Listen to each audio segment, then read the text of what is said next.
예, 저는 모태신앙으로 여러분 태어났습니다. 이 모태신앙이 오늘날 한국교회를 가장 병들게 하는 원인이라고 많은 사람들이 이야기를 합니다.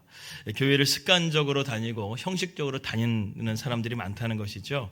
선수는 선수를 알아본다고 딱 이렇게 모태신앙 중에 특징 중에 하나는 자기는 예수님을 믿는다고 하면서 정작 만난 체험을 말해보라고 한다면 수련회 때 은혜 받아서 눈물을 흘렸다, 이 정도까지 말을 한다는 것입니다. 여러분, 눈물은 누구나 흘릴 수 있습니다. 그런데 정말 예수님을 만나게 되면 눈물을 흘리는 것으로 끝나지 않습니다. 반드시 예수님 만나게 되면 변화가 일어납니다. 할렐루야. 예수님을 만나면 반드시 변화가 나타나게 된다는 것이죠. 그래서 말이 긍정적으로 바뀌게 되고 삶에 생기가 있게 되고 예배와 감격이 있게 되고 내 삶에 그런 잘못된 습관들을 끊어내게 되는, 담배도 끊게 되고 술도 끊게 되고 또 이러한 것들을 우리의 삶 가운데 고쳐지게 되는 그런 변화가 우리 가운데 있다는 것이죠. 제가 영상 하나를 준비했는데요. 미국에 유명하신 존 메가더 목사님이 계신데 그 목사님이 질의응답하는 그런 시간이 있었는데 한 꼬마가 내가 정말 예수님을 믿었다는 것을 어떻게 알 수 있을까요? 라고 질문을 합니다. 그 질문에 대해서 존 메가더 목사님이 조언을 해주는데 아주 좀 인사이트가 있어서 여러분들과 함께 보길 원합니다. 함께 영상 보도록 하겠습니다. Hi. Hi, my name is Isabella. How does a kid know if he or she is a Christian or not? And if they are a believer, when should they get baptized? Okay, Isabella. How old are you? 10. Okay. Tell me something. Do you believe that Jesus is the Son of God? Yes. Do you believe that he came into the world and lived a sinless life and died on the cross? Yes. Do you believe he died there for your sins and mine? Yes. Do you believe he rose from the dead? Yes. Is Jesus your Lord? Yes. You're a Christian. Do you love Jesus? Yes. Do you want to honor him? Yes. Do you like to sing songs about him? Yes. Do you like to read the Bible? Yes. Maybe it's a little more daunting if you happen to be 10. Do you like to have somebody read the Bible stories to you? Yes. Yeah. So, see, all of these things are desires that don't exist in the unconverted heart.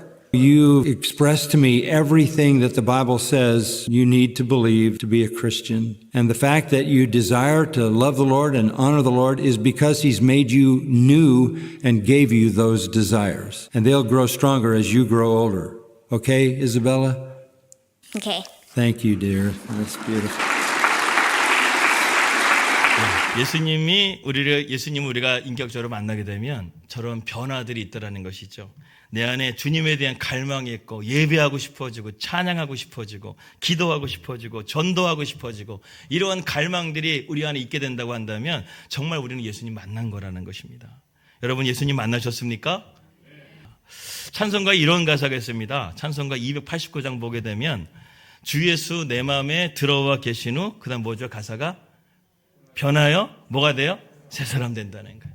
예수님이 내 안에 들어오시게 되면 변화해지고 새 사람이 된다는 것입니다. 여러분, 이 시간 가운데 주님이 여러분들 마음에 찾아와 주시길 바랍니다. 그 주님이 여러분들과 함께 하심을 믿으시길 바랍니다. 진짜 예수님을 만나게 되면 이러한 변화가 있다는 것이죠. 어느 목사님이요, 중학교 2학년짜리 딸이 있었는데 그 학생은 공부와는 전혀 상관없는 인생을 살았다고 합니다. 맨날 침대에 있어가지고 어느 날 목사님이 이렇게 말했다는 거예요. 넌 침대가 그렇게 좋냐 그랬더니 아빠, 침대가 나를 빨대처럼 빨아들여, 이렇게 얘기했다는 거예요. 그래서 침대가 너무 좋다고 그렇게 얘기를 하면서 공부를 안 하고 맨날 침대에 있는 거예요. 그래서 이 목사님이 안 되겠다 싶어서 공부는 안 되니까 은혜라도 받으라고 해서 기도원을 늘 데려다녔다고 합니다. 근데 어느 날 이 아이가 은혜를 받고 왔어요. 그러더니 침대를 더 좋아했던 아이가 갑자기 책상에 앉기 시작해서 공부를 하기 시작하는 거예요. 왜 갑자기 이렇게 변했냐고 하니까 기도원에 갔더니 예수님을 만났는데 예수님이 내가 너를 사용하고 싶은데 네가 공부를 못해서 못 사용하니까 네가 공부를 열심히 하면 내가 사용하겠다고 그러니까 얘가 이거 응답을 받아가지고 그때부터 공부를 열심히 하는 거야. 그런데 어느 날 갑자기 이 딸이 열심히 공부하다가 막 울기 시작하는 거야. 와, 이렇게 우는 거야. 왜 우냐 그랬더니 아빠, 나는 진짜 뭐 영어라든가 다른 과목들은 다 이렇게 외워서 내가 어떻게든 할 수 있겠는데 수학은 도대체 내가 안 된다는 거야. 나 수학 없는 나라에서 살고 싶다 그러는 거야. 그때 마침 중국에서 한 선교사님이 오셨는데 이 얘기를 했더니 그럼 잘 됐다고. 내가 있는 곳으로 오게 되면 거기서 문과로 가게 되면 수학과 상관없이 대학도 갈 수 있고 공부도 그냥 잘할 수 있다고. 그렇게 해가지고 그 목사님이 고등학교 1학년 때 딸을 중국으로 유학을 보냈다고 합니다. 그랬더니 그 고등학교에 가가지고 그 딸이 그곳에서요 자신감을 얻어가지고 고등학교 2학년 때 전교 1등을 합니다. 고등학교 3학년 때 전교회장을 하게 되고, 그리고 중국의 전체 대학이 1,500개가 되는데 그 1,500개 대학 가운데 5손가락에 아는 대학에 전액 장학금으로 들어가게 됩니다. 그리고 나중에는 그 자기의 학교에 있던 고등학교 모교로 가가지고 교감이 되었다는 그런 간증을 제가 들은 적이 있습니다. 그러니까 여러분, 비싸게 학원 보낼 필요 없습니다. 그렇게 애쓰지 마시고 먼저 자녀들이 은혜 받기만 하면, 주님을 만나기만 하면 이렇게 변화가 일어나게 된다는 사실을 여러분 믿으시기 바랍니다. 변화의 원천이 과연 무엇일까요? 하나님의 은혜고 소망이라는 것입니다. 그래서 예레미야 29장 11절에서 13절 말씀 보니까 여호와의 말씀이니라 너희를 향한 나의 생각을 내가 아나니 평안이요 재앙이 아니니라 너희에게 미래와 희망을 주는 것이니라. 하나님께서 우리에게 재앙을 주신다는 거예요? 평안을 주신다는 거예요? 평안을 주셔요. 우리 장래에 무엇을 주신다는 거예요? 희망을 준다는 것입니다. 그래서 여러분 시편 71편 14절 말씀 한번 볼까요? 시편 71편 14절 함께 읽겠습니다. 시작. 나는 항상 소망을 품고 주를 더욱더욱 찬송하리로다. 여러분, 소망은 언제 품는 거라는 거예요? 항상 품는다는 거예요. 할렐루야. 내가 힘들 때, 어려울 때는 소망을 좀 내려놓고 안 품는 게 아니라 내가 힘들어도요 항상 소망을 품는 거예요. 그래서 소망은 언제 품는 거라고요? 항상. 이걸 항상 기억해요. 소망은 언제 품는 거라고요? 항상. 항상 언제 어디서나 우리가 항상 소망을 품고 하나님을 찬송해야 된다는 것입니다. 여러분, 코로나 때 우리가 코로나를 겪었지 않습니까? 교회가 다 안 됐나요? 아니었습니다. 이 약속의 말씀, 하나님이 우리에게 이것이 코로나 준 건 재앙이 아니라 우리 장래에 평안을 주시고 소망을 주신다는 이 말씀 붙들었던 교회들은 오히려 더 부흥하게 됐다라는 것입니다. 고린도전서 13장 13절 말씀도 여기에도 똑같은 동일한 말씀이 있습니다. 한번 읽어볼까요? 시작. 그런즉 믿음, 소망, 사랑 이 세 가지는 언제요? 항상 있을 거라는 거예요. 항상 있을 것인데 그 중에 제일은 사랑이라. 여러분, 믿음도 항상 있어야 되고요, 소망도 항상 있어야 되고요, 사랑도 항상 있어야 될 줄 믿습니다. 여기서 가장 중요한 단어는 제가 보니까 항상이더라고요.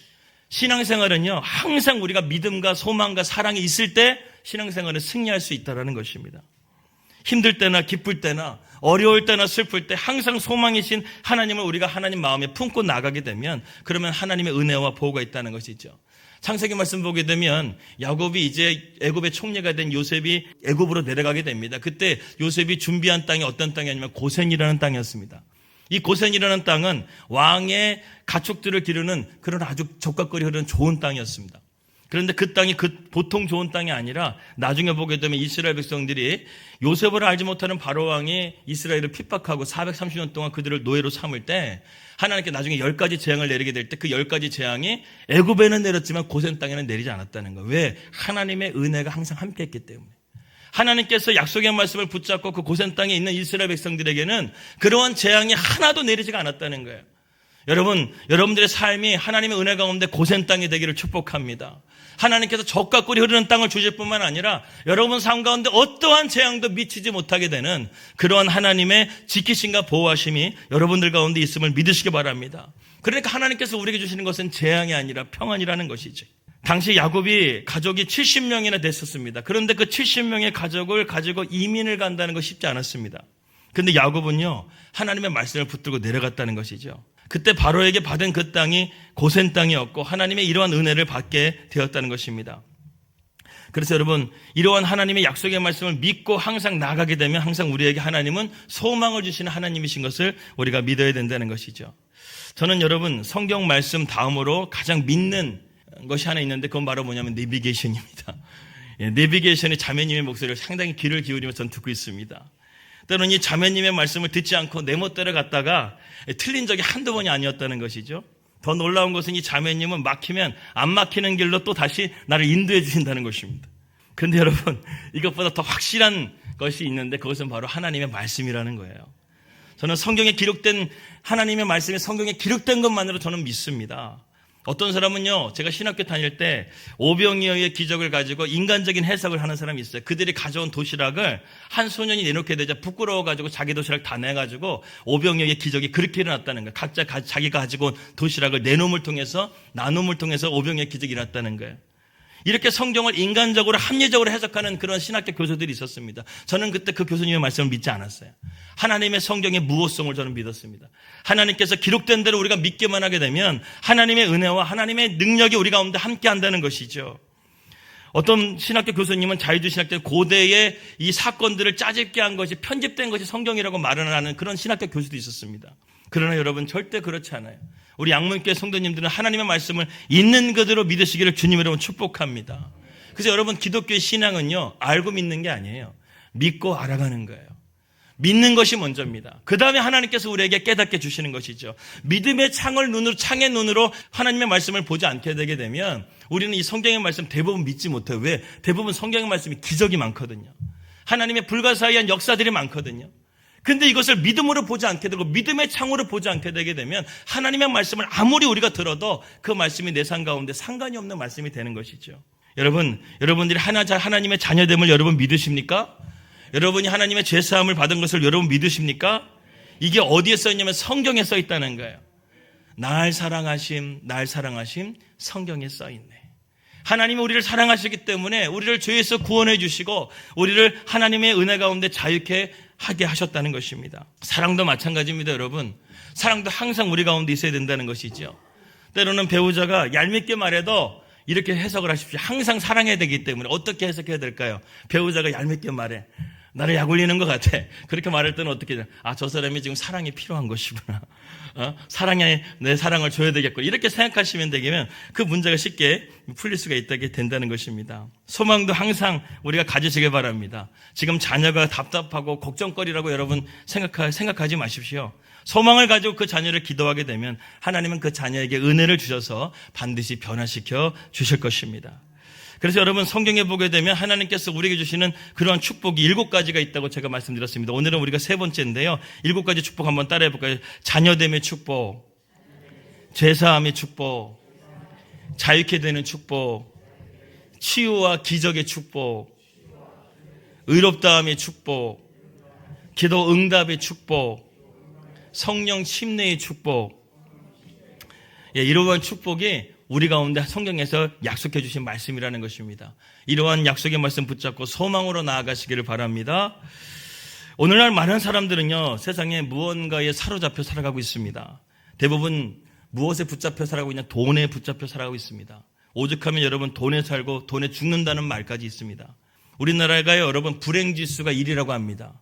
자살률 1위라고 합니다. 마약 범죄율이 가장 많이 늘어난 나라 1위라고 합니다. 사기꾼이 가장 많은 나라 1위라고 합니다. 동성애가 가장 많이 늘어나는 나라 1위라고 합니다. 여러분, 핀란드와 우리나라가 전 세계에서 가장 청소년들이 공부를 열심히 하고 가장 잘하는 나라라고 이제 그렇게 평가를 받고 있는데요. 핀란드는 공부를 잘하면서도 아이들의 행복지수가 높은데요. 우리나라는 아이들이 공부를 잘하는데도 불구하고 행복지수가 최하위라고 합니다. 공부를 잘해도요, 아이들이 불행하다는 거예요. 불행하게 느낀다는 거예요. 무엇입니까? 소망의 대상이 잘못되었기 때문에 그렇다는 거예요. 돈 잘 벌고 부자 되라, 이것이 자녀들에게 보여주게 되면 자녀들은 이러한 것들 가운데 불행하게 살아갈 수밖에 없다는 것입니다. 그러나 우리의 믿음의 대상을 하나님께 영광이 되는 삶으로, 하나님을 기쁘시게 하는 삶으로 나갈 수 있게 된다고 한다면 하나님께서는 우리의 삶 가운데 장래의 소망을 주시고 우리의 삶을 이끌어 가신다는 것이죠. 그렇기 때문에 여러분, 우리의 믿음의 대상이 누구여야 될까요? 바로 예수 그리스도가 되어야 합니다. 돈과 외모와 좋은 집이 아니라는 거예요. 그런 것들을 붙들 때 결과적으로 불행한 인생을 살 수밖에 없다는 것이죠. 어느 목사님이요, 개척교회를 하셨는데 성도들이 너무 못 사는 거예요. 개척교회를 하게 되면 성도들이 뭐 건강하고 이렇게 좀 잘 사는 성도들이 오겠습니까? 이제 힘들고 어려운 성도들이 많이 찾아오게 되죠. 그래서 그 목사님이 기도가 뭐냐면, 하나님 우리 교회에 부자 성도 오게 해달라고, 부자 성도 오게 해달라고 그렇게 늘 기도하는 거예요. 그 1년을 간절하게 기도했습니다. 그렇게 하나님이 응답이 왔어요. 뭐라고 응답이 왔냐면, 너의 교회에는 그런 성도는 절대 안 간다, 이렇게 응답이 온 거예요. 절대 안 간다. 그러다가 이제 조금 있다가 너무 좀 이게 서운해가, 하나님 그래도 그렇게 말씀하신 거 아니죠, 이렇게 하고 있었는데 하나님 뭐라고 말하냐면, 그러나 너가 기도하면 그 성도가 부자가 되게 해준다. 이렇게 응답해 주신 거예요. 너가 기도하면 그 성도가 부자가 되게 해준다.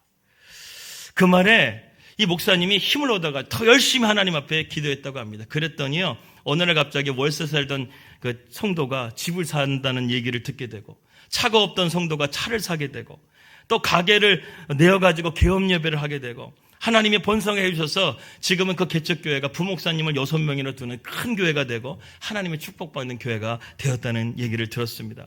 여러분, 이처럼요, 우리가 그러한 세상적인 것을 목적으로 사는 것이 아니라 그것을 주시는 하나님을 우리의 삶 가운데 진정한 주인으로 믿음으로 삼게 되게 될 때 우리의 삶은 형통한 가운데서도 행복하게 되고 기쁨이 넘치는 삶이 될 줄을 믿습니다. 그러면 여러분, 소망의 대상을 우리가 주님께로 분명하게 하시기를 주님으로 축복합니다. 한번 따라해 볼까요? 우리의 소망은 예수님이요, 천국이요, 십자가이다. 한번 다시 한번 선포합시다. 좀 배에 힘을 주고 좀 세게 합시다. 시작. 우리의 소망은 예수님이요, 천국이요, 십자가이다. 여러분 믿으십니까? 아멘. 여러분, 제가 성경의 말씀 보니까 소망이라는 단어가 어디에서 처음 나오냐면 여호수아 2장 말씀에 처음 나오더라고요. 기생 라합이 여리고가 이제 여리고를 정탐하기 위해서 정탐꾼이 2명이 왔었을 때 기생 라합의 집에 들어가 숨지 않습니까? 그래서 그녀가 이제 그 정탐꾼들을 숨겨주게 되는데 나중에 정탐꾼이 나가면서 그들에게 이 보증으로 붉은 줄을 하나 이렇게 주게 됩니다. 이 붉은 줄을 달게 되면 너희 집은 절대로 망하지 않는다. 절대로 해를 당하지 않는다. 이렇게 해가지고요, 라합이 그 붉은 줄을 받아가지고 자기 창틀에다가 묶어놨어요. 그 묶어놨더니 여리고성이 무너지게 되었을 때 그 집은 살았어요, 죽었어요? 살았다는 거예요. 그때 이 붉은 줄에서 나온 단어가 바로 소망이라는 단어가 바로 이 붉은 줄에서 나왔다는 것입니다. 이것이 2000년 전에 예수님께서 우리의 십자가를 달려 죽으심을 통해서 우리에게 그 보혈의 능력을 통해서 우리에게 붉은 줄이 되셔서 우리의 참된 소망은 누구라는 거예요? 예수님이라는 거예요. 구약시대는 이것이 붉은 줄이었지만 우리에게는 예수님께서 우리를 위해서 참 소망이 되셨기 때문에 우리에게 진정한 소망은 예수님이 되신다는 것입니다. 그렇기 때문에 여러분, 우리가 예수 안에 있게 되면 우리는 이러한 죄에서도 자유하게 되고 우리의 삶에 이러한 물질적인 문제나 여러 가지 어떤 문제든 하나님 안에서 자유케 될 줄을 믿습니다. 제가 이번 주에 꿈을 하나 꿨는데 어떻게 처음에는 그 꿈이 해석이 안 됐어요. 근데 가만히 보게 되니까 그 꿈은 정말 하나님께서 저에게 주신 은혜였습니다. 뭐냐면 꿈에 제가 아는 어떤 형님이 저에게 접시를 하나 가져오는데 그 접시에 뱀이 있는 거예요. 그 뱀을 저한테 이렇게 주는 거예요. 그래서 제가 싫다고 하니까 그 뱀이 확 해가지고 제 엄지손가락을 물어버린 거예요. 그래서 야, 이거를 어떻게 해야 되나 뜯어냈는데 잘 안 빼지는 거예요. 그래서 그 순간에 예수의 이름으로 이 뱀아 떨어져라 그랬더니 뱀이 순간 탁 떨어지면서 제가 그 뱀을 불에다 던져버렸어요. 할렐루야. 물려서 그대로 두면은 문제가 되지만 그 뱀을 불에 던져버렸기 때문에 그것은 하나님께서 해결해 주신 줄 믿습니다. 마가복음 16장 말씀 보니까 예수님을 믿게 되게 되면 믿는 자에게 이런 표적이 따를 텐데 뱀을 집어들어 던져버린다는 말씀이 있더라고요. 여러분 삶 가운데 이런 뱀이 물어도 주님이 여러분들 지켜주신다는 거예요. 그 뱀을 이기게 하시고 마귀의 권세를 이기게 하시고 우리의 삶 가운데 정죄당하지 않고 주님 안에 참된 자유함과 해방이 우리의 삶 가운데 있게 되는 줄 여러분 믿으시기 바랍니다. 여러분, 마귀는요 항상 이렇게 우리를 뱀과 같이 문다는 거예요. 그래서 로마서 오늘 8장 1절 말씀 한번 다 같이 한번 보겠습니다. 로마서 8장 1절 시작. 그러므로 이제 그리스도 예수 안에 있는 자에게는 결코 정죄함이 없느니. 여러분, 사탄의 특징은요 뭐냐? 우리를 무는 방식이 뭐냐? 정죄한다는 거예요. 죄를 지적하고 고소합니다. 그런 사탄이 우리를 꼼짝 못하게 하는 것이죠. 너 죄 있지? 너 간음했지? 너 음란물 봤지? 너 거짓말했지? 그렇게 하면서 우리의 심령 가운데 그런 연약한 부분들을 우리를 찌른다는 거예요. 그래서 여러분, 그것이 들킬까 봐 우리를 두려워하게 하고 눈치를 보게 하고 또 정죄해서 결국에는 자살까지 이르게 하는 게 사탄의 정죄 방식이라는 것입니다. 그런데 바울은 뭐라고 말을 합니까? 예수 안에 있으면 정죄함이 없다라는 거예요. 이게 자유함의 축복인지 여러분 믿으시기 바랍니다. 예수 안에 있게 되면 이러한 정죄함에서 우리는 벗어나게 될 뿐만 아니라 죄와 사망의 법이 아니라 생명의 성령의 법이 우리를 해방시켜 주시는 줄 여러분 믿으시기 바랍니다. 그래서 제가 말씀드렸죠. 이러한 하나님의 축복은 다 과거형으로 되어져 있다. 이미 하나님 우리에게 주신 축복이라는 것입니다. 이것을 우리가 누리고 믿기만 하게 되면 이 자유함의 축복도 우리에게 하나님께서 허락해 주신다는 것이죠. 로마서 8장 35절에서 37절 말씀 보게 되니까 이렇게 말씀하고 있습니다. 누가 우리를 그리스도의 사랑에서 끊으리요? 환난이나 곤고나 박해나 기근이나 적신이나 위험이나 칼이랴. 기록된 바 우리가 종일 주를 위하여 죽임을 당하게 되며 도살당할 양과 같이 여김을 받았다함과 같으니라. 그러나 이 모든 일에 우리를 사랑하시는 이로 말미암아 우리가 어떻게 돼요? 넉넉히 이기느니라. 할렐루야. 우리의 삶 가운데 우리를 붙잡고 있는 환난이나 공고나 박해나 기근이나 적신이나 위험이나 칼이나 조롱이나 핍박이나 우리를 해하는 그런 마귀의 어떤 정죄가 있다 할지라도 우리를 사랑하시는 우리 주로 말미암아 우리는 넉넉히 다 이길 수 있게 된다는 것입니다. 그러면 여러분 우리는 매일같이 이것을 선포해야 돼요. 제가 지난번에 말씀드렸죠. 매일같이 선포해야 된다. 선포하게 되면요, 처음에는 어색할지 모르지만 나중에는요, 자꾸 말하다 보게 되면 말에 힘이 있다고 믿어지게 되는 것입니다. 나는 죄사함을 받았다. 나에게는 정죄함이 없다. 나에게는 생명과 성령의 법이 있기 때문에 나는 해방되었다. 이렇게 선포하게 되면 정말 그대로 되는 줄 여러분 믿으시기 바랍니다. 그래서 여러분 히브리서 4장 2절 말씀 보게 되면 아주 재미있는 말씀이 하나 있어요. 히브리서 4장 2절 말씀 한번 다 같이 읽겠습니다. 시작. 그들과 같이 우리도 복음 전함을 받은 자이나 들은 바 그 말씀이 그들에게 유익하지 못한 것은 듣는 자가 믿음과 결부시키지 아니함이라. 아멘. 믿음과 말씀이 연결되지 않으면요, 저 말씀처럼 우리는 복음과 전혀 상관이 없는 삶을 산다는 거예요. 믿음과 전혀 상관없는 삶을 산다는 거예요. 하나님의 말씀과 믿음이 결합되어야 돼요.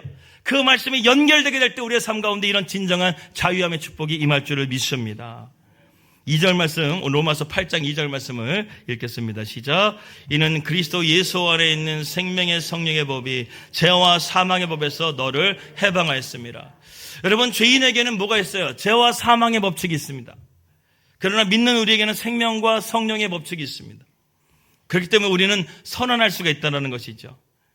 여러분, 약을 먹으면서도 선포하세요. 그 예수 그리스도의 은혜 가운데서 나는 이 질병에서 자유하게 되었다 선언하시고 약을 먹게 되면 치유가 임할 줄 믿습니다. 죄를 지을 때도 나는 죄와 사망의 법이 아니라 생명과 성령의 법을 해방되었다 말하게 되면 그 죄에서도 우리가 벗어날 수가 있게 되는 거예요. 부부싸움을 할 때도 한번 선언해 보십시오. 순식간에 그 분노화가 순식간에 떠나가게 될 줄 믿습니다. 심지어 사기치면서도 선포하게 되면 사기의 능력이 사라질 줄 믿습니다. 거짓말도 선포하게 되면 거짓의 능력이 사라지게 될 줄 믿습니다. 제가 옛날에 봤던 헐리우드 영화 중에 라이어라는 영화가 있는데 짐 캐리 나온 아주 재밌는 영화입니다. 여러분들 시간 되시 한번 보시고. 아버지가 변호사인데 늘 하는 말이 거짓말인 거예요. 거짓말해가지고 돈 버는 변호사인 거예요. 그래서 어느 날 아들이 생일날이었는데 기도하는 거예요. 하나님 앞에, 하나님, 아빠가 거짓말하지 않게 해주세요. 그 기도했더니 정말 그 아빠가요, 거짓말을 못해. 이게 녹색 펜인데 파란 펜이라고 말을 못하는 거예요. 녹색 펜이다, 파란 펜이라고 거짓말을 못하는 거예요. 그렇게 해가지고 이 아빠가 나중에 변화되는 그런 내용이 있습니다. 여러분, 정말로 생명의 성령이 우리 가운데 계시면요, 우리가 거짓말하고 싶어도 거짓의 능력이 사라진다는 거예요. 하나님 은혜 가운데서 이런 변화의 역사가 나타나게 될 줄 여러분 믿으시기 바랍니다. 이게 바로 복음의 능력이라는 것이죠. 사실 바울이 로마서 8장을 쓰기에 앞서서요, 사실은 7장 말씀 보게 되면 바울의 아주 괴로운 심정이 7장 말씀에 나와져 있습니다. 과거의 죄책감, 스데반을 죽이고 기독교인들을 핍박했던 그 죄책감 가운데서 이 바울이 날마다 신음했다는 거예요. 그 상처 가운데 벗어나지는 못하는 거예요. 그런 가운데서 바울이 이렇게 고백합니다. 로마서 7장 21절에서 25절 말씀 보게 되면, 그러므로 내가 한 법을 깨달았노니 곧 선을 행하기 원하는 나에게 악이 함께 있는 것이로다. 내 속사람으로는 하나님의 법을 즐거워하지만 내 지체 속에서 한 다른 법이 내 마음의 법과 싸워 내 지체 속에 있는 죄의 법으로 나를 사로잡는 것을 내가 보는도다. 오라, 나는 곤고한 사람이로다. 이 사망의 몸에서 누가 나를 건져내랴. 그러자 바울이 이러한 괴로운 가운데서 한 가지 진리를 깨달았습니다. 바로 예수 그리스도가 소망의 하나님이라는 것이죠. 그래서 25절 말씀이 이렇게 고백합니다. 우리 주 예수 그리스도로 말미암아 하나님께 감사하리오다. 그런즉 내 자신의 마음으로는 하나님의 법을, 육신으로는 죄의 법을 섬기느라. 그러므로 이제 그리스도 예수 안에 있는 자에게는 결코 정죄함이 없나니 이는 그리스도 예수 안에 있는 생명의 성령의 법이 죄와 사망의 법에서 너를 해방하였습니다. 할렐루야. 바울이 이러한 자신의 그런 죄된 것에서 이 예수님을 통해서 진정으로 해방되었다는 것을 선포하고 있습니다. 여러분, 죄는 언제나 기회를 타서 우리를 정죄하려고 하고 우리를 죽이려고 하는 것이 죄라는 거예요. 그러나 성령의 법이 우리에게 임하게 되면 우리를 살리고 우리가 소망이 더욱더 하나님 앞에 있게 되는 그런 삶으로 우리를 인도해 가신다는 것입니다. 그렇기 때문에 여러분 오늘 이후부터 이러한 제된 생각, 부정적인 생각을 여러분 물리치시길 바랍니다. 거기에 여러분 속지 마십시오. 윌리엄 카우퍼라는 사람이 있습니다. 제가 여러 번 설교 때도 간증을 했지만 그분은 목사님의 아들로서 6살 때 엄마가 병으로 죽자 그 상실감으로 인해서 깊은 우울증에 빠지게 됩니다. 누구도 그 병을 고칠 수가 없었습니다. 나중에 그는 변호사가 되었지만 우울증 때문에 일도 할 수 없어서 결국 그는 자살을 결심하게 되는데 무려 6번이나 자살을 하게 됩니다. 한 번은 강가에 뛰어내려서 죽으려고 했더니 그날 밤에 안개가 짙게 껴가지고 강을 못 찾아가지고 나중에 돌아와 보니까 자기 집 앞에 서 있는 거예요. 하나님이 못 죽게 하신 거예요. 두 번째는 칼로 자기의 손을 베려고 칼로 이렇게 자살을 하려고 했는데 칼이 부러져 버렸어요. 자살이 또 실패해 버렸어요. 세 번째 자살을 할 때 될 때는 목을 매달아가지고 이렇게 밧줄 매달려고 죽으려고 하는 순간에 밧줄이 끊어져 버려가지고 자살이 실패하게 된 거예요. 그렇게 6번을 시도하는데 결국 주변 사람들이 어쩔 수 없어 그분을 정신병원에 넣게 됩니다. 그리고 21년 동안 정신병원에 사는데 세상적인 의학이나 어떤 것으로도 그분을 구원할 수가 없었다는 것이죠. 그때 병원에 한 목사님이 찾아와가지고 병원에서 예배를 인도하게 되는데 무심코 그 예배에 참석을 하게 됩니다. 그 예배 때 존 뉴턴 목사님이 그날 설교자였어요. 나 같은 죄인 살리신 주은의 놀라와 이 찬송가를 작사 작곡하셨던 존 뉴턴 목사님이 그날 설교는 다른 거 아니었습니다. 자신의 고백이었어요. 내가 노예 상인이었고 죽음의 고백 가운데서 예수님을 만난 내가 죄사함을 받았다. 나 같은 죄인도 주님께서 살려주셨다. 그렇기 때문에 여러분들 가운데 예수의 보혈이 임하게 되면 여러분들도 죄에서 자유함을 얻게 되고 참된 구원을 얻게 된다는 그러한 고백을 듣는 가운데 이분이 뜨거운 눈물을 흘리기 시작하면서 그 가운데 예수님을 만나게 되었습니다. 정말 저분이 만난 예수님이 진짜라고 한다면 나의 저주받을 인생 가운데서 나를 건진받을 수 있지 않을까. 평생을 따라다니는 이 우울증과 절망과 죽음과 저주에서 나를 해방시켜 줄 수 있지 않을까. 그것을 붙잡고 그때부터 예수님께 기도하는 가운데 있었는데 그분이 변화를 받게 돼가지고 나중에 예수님을 영접하게 돼서 그분이 작사 작곡한 찬송가가 뭐였냐면 샘물과 같은 보혈이라는 찬양입니다. 그 가사는 이렇습니다. 샘물과 같은 보혈은 주님의 피로다. 이 보혈에 씻게 되면 정하게 되겠네. 저 도적 회개하고서 보혈에 씻겼네. 재촉함 받은 백성은 영생을 얻겠네. 샘솟듯 타는 피곤새 한없이 크도다. 정하게 되겠네. 정하게 되겠네. 예수의 보혈을 통해서 이 윌리엄 커퍼 목사님은 이렇게 예수님 만나서 21년 동안 있었던 정신병원에서 나오게 되고 참된 자유함을 누리게 되었다는 것입니다. 여러분 예수님의 보혈의 능력이 2000년 전에 우리를 자유케 하신 줄 믿으시기 바랍니다. 여러분들은 자유케 됐습니다. 우리가 믿기만 하게 되면 그 예수님을 우리가 만나기만 하게 되면 이러한 변화와 놀라운 하나님의 은혜가 저와 여러분들 가운데 있을 줄을 믿습니다.